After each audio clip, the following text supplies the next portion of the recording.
এখানে দাঁড়িয়ে গেলি যে? যাবি নি? চ আসছি। যা যা।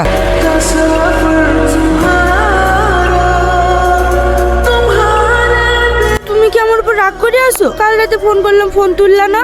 ব্যস্ত ছিলাম।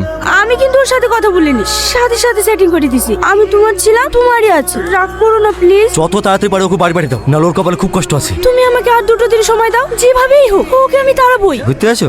হ্যাঁ, আধা ঘন্টার মধ্যে ঘুরে চলে আসবো। তাকে না তোমরাই যাও। আর শোনো, কাল কটার সময় টিউশন আছে? 3টের সময়। একটা সময় বেরিয়ে আসবা, তোমাকে নিয়ে ঘুরতে যাবো। কোথায় যাবা? আমার চাচাতো ভাই সেই রেস্টুরেন্টে। ঠিক আছে।